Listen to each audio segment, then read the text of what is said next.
I'm Mark Williams for PickupTrucks.com, and we're here at the 2013 Chicago Auto Show, where Toyota has just revealed the 2014 Tundra. A lot of changes on the exterior, a lot of changes on the interior. Let's start by taking a closer look right up front. The biggest changes you'll notice right up front, a brand new grille. This is the personality of the new truck. It's wider, it's taller, it's more chiseled. They want to give this new Tundra a more dominating stance, and they start with the new grille on each of the 5 trim packages. SR, SR5, Limited, and 2 new luxury option packages, the Platinum and the 1794. Another key feature for designers, character lines on the side of the 2014 Tundra. Fender wells, side character lines through the doors, the lower valance, and especially over the front and rear wheels. They've made special definitions with the stampings and also included a brand new tailgate that incorporates a wind diffuser and a very cool embossed, almost billet stamp-like Tundra name on the back tailgate. As interesting as the new exterior is on the Tundra, the interior is where we think the biggest drama is happening. They've gone away from that bisected look that the Tundra started with, and they've gone to a more T-shaped, more conventional looking interior that is a huge improvement. Also, in the gauge cluster, huge improvement from the big barrels they used to have on the previous generation. We think this is going to resonate much better with Toyota buyers and maybe a lot of new truck buyers in the segment as well. The other big news, 2 new luxury trim packages. One called the Platinum, a more classy, upscale, almost urban feel to it. The other, the 1794, which is a more Western feel that should play very well throughout the Southwest. So there you have it. All new exterior, all new interior. The interior is probably the home run for us, but maybe the biggest part of the story here is what's not at this party. It's the same chassis and suspension, same set of powertrains, same cab configurations. We're going to take this as a first step in a very slow and methodical process from Toyota on improving this new Tundra. And that's okay, we're patient, we're willing to wait. But in order to play in this segment, which is getting very violent lately, they're going to need to step up their game once again. We expect that to happen maybe next year, maybe the year after. But until then, we'll see how this vehicle does against the competition in one of our future showdowns. For more information about this truck and the 2013 Chicago Auto Show, go to PickupTrucks.com.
I'm Colin Wood, the Director of Editorial for AutoGuide.com. And I'm Mike Sweers, Chief Engineer for Toyota Pickup Trucks. And we're here to answer your questions about the 2014 Tundra. Welcome everyone from Tundra Talk, Tundra Solutions, and the rest of the AutoGuide Forum Network. My name is Colin Wood, and I'm the Editorial Director for AutoGuide.com. Now, a lot of you have submitted questions to us, and we think we put together something really special here with the help from our friends at Toyota. This is Mike Sweers, and he's the Chief Engineer for the Toyota Tundra. He and I have looked over all of your questions, and he's going to answer them. Thanks, Colin, and I'd like to thank everybody who submitted questions. This is a really unique opportunity for us. With that said, some of the questions that came in were questions about future products, and I don't want to disappoint anybody, but I can't talk about future products. But we will do our best to answer the questions that were submitted and show you how great our truck is. Great. Let's get started. Let's go. The one question we got more than any other is, why didn't you put a new engine in a new truck? The answer's simple. I have a kick-ass engine. I'm running double overhead cams, 32 valves. I was first to offer VVT in my engine, and some of our competitors are running push rods, and they're introducing VVT. I've had it since 1999. Do I need to change my engine? I'm sure you're not surprised to hear that we got a lot of questions about fuel economy. So what is Toyota doing with the new Tundra to maximize those MPG numbers? You know, lightweighting is an important place to start, and as we look at our powertrain, you know, I have aluminum head, I have aluminum engine block, I have aluminum transmission case, transfer case, even aluminum prop shaft in the back. And we use a lot of high-strength steel where we can use high-strength steel to reduce mass as well. And we actually made some small changes to our engine to improve its efficiency, but we didn't change our horsepower or torque, so we don't really talk about it. We base our reputation on our quality, our durability, and our reliability. And that QDR is very important to us. That's our heritage. That's really our truck history. And anything we do put into our powertrain or into our chassis, we want to make sure that it lives up to that heritage.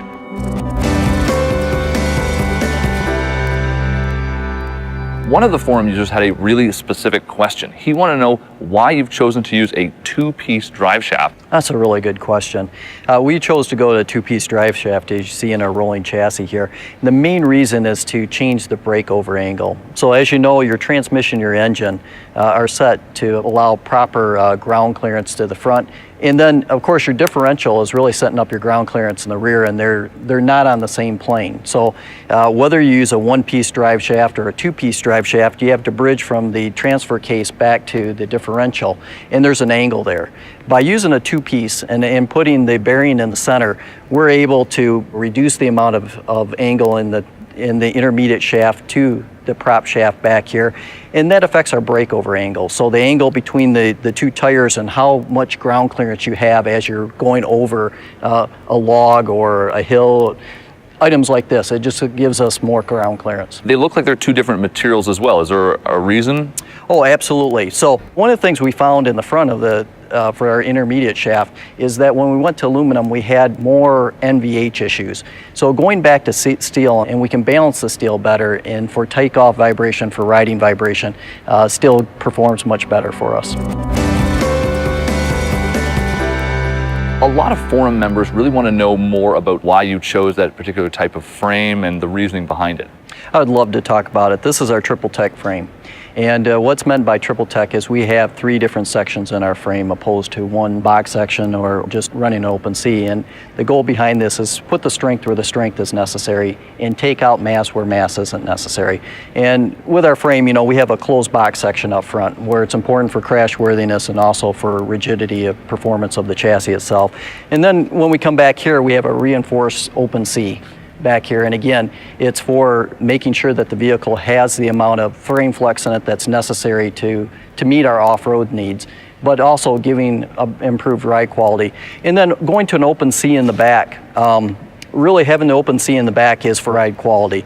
So allowing that frame to flex, allowing it to absorb the energy and the road inputs really helps that ride. Okay, I mean, some of your competitors use full box frames, so why isn't Toyota doing that? Well, Toyota does. I mean, we have plenty of vehicles where we used a full box frame. But you know, if you look at our frame that we have here on a half-ton truck, you know, and we talk about an open C, it really is for ride comfort, so that you don't have that old saying, it rides like a truck, right? If we look at our competitors' 3/4 tons or 1 ton trucks, they run an open C. If we look at a Class 5 or a Class 8 truck, they run an open C. Open C is a strong section, but it also gives it some ability to flex and to roll and to absorb that road input, so you have better ride quality overall.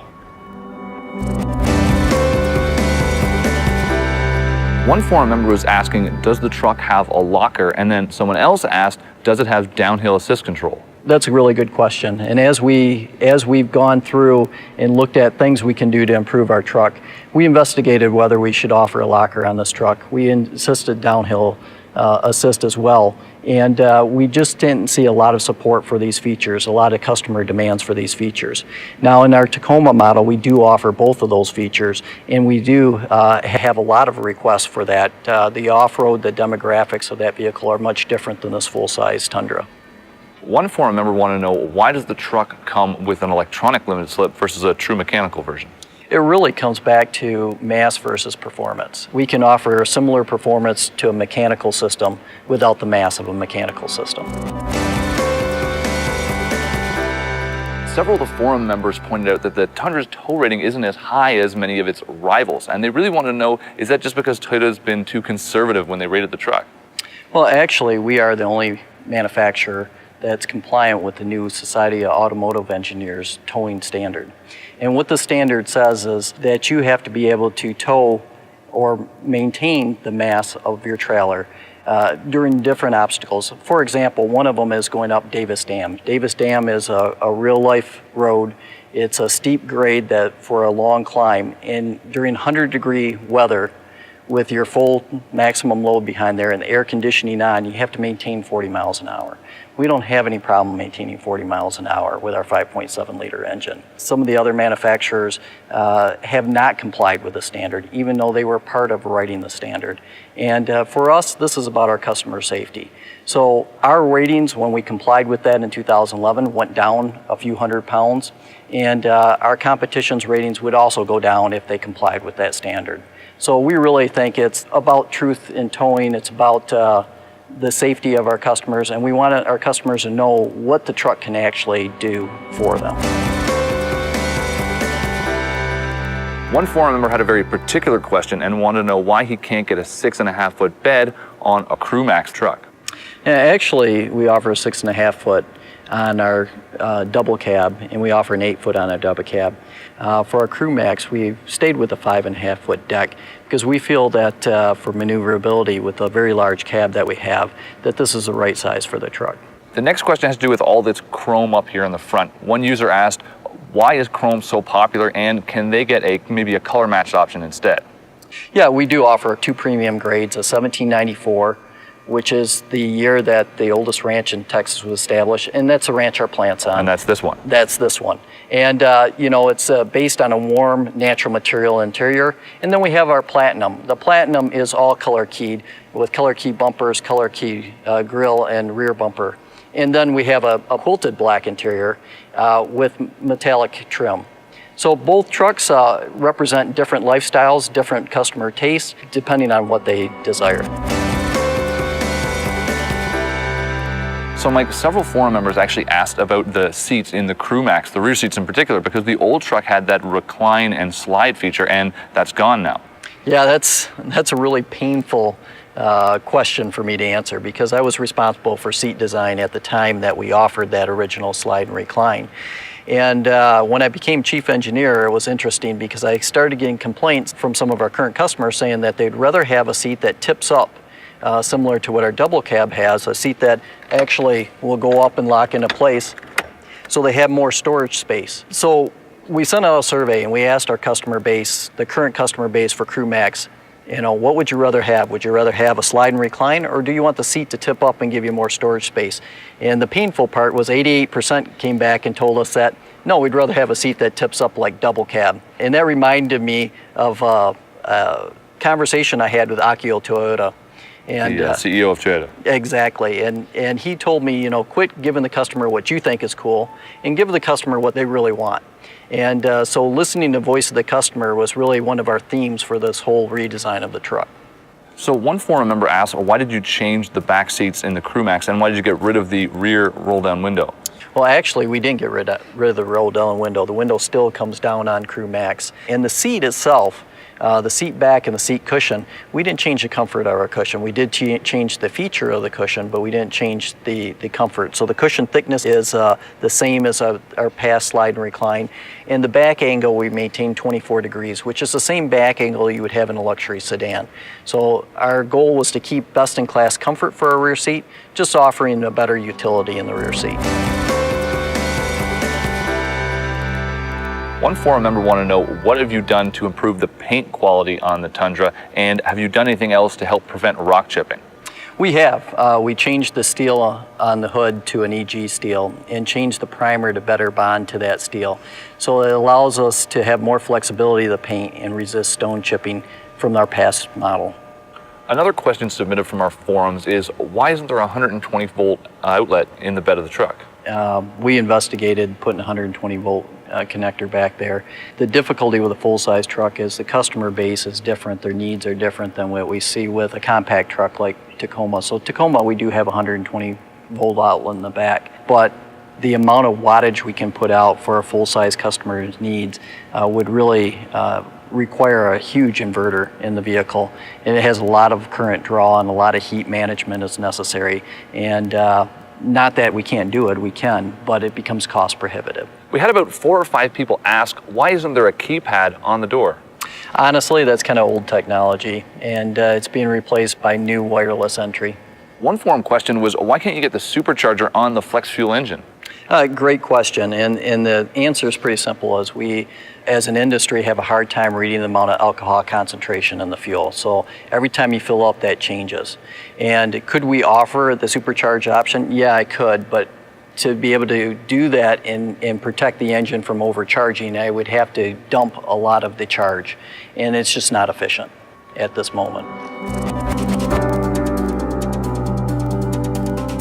We're out of time, but I really wanted to thank everyone from Tundra Talk and Tundra Solutions and the rest of our forums for sharing their questions with us. I think we've answered a lot of them today. And in particular, I really want to thank Mike for coming out and taking time out of his very busy schedule to answer those questions for us. If you do have more questions, feel free to share them on the forums, and I can't promise that we can get Mike back to answer them, but we'll do our best.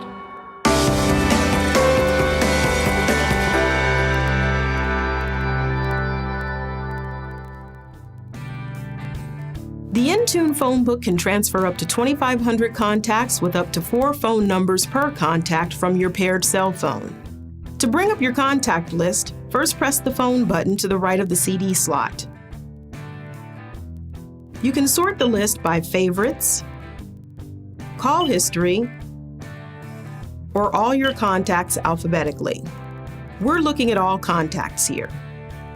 If you want to add a name to your favorites list, tap the star next to the name and it will highlight. To place a call, all you have to do is find the name in the list. Since the name we want begins with a T, we'll tap the TUV key. Tap the name and then the number you want to reach. To cancel a call, press the End Call button or Hang Up button on the steering wheel. Now we'll press the Home button. If you've added the phone to your home screen, you can create speed dial numbers by tapping and holding one of the Add a Contact boxes. Your contact list will come up. Scroll to the name you want to add and tap it. Then tap the number you want, and that contact will appear as a speed dial on your home screen.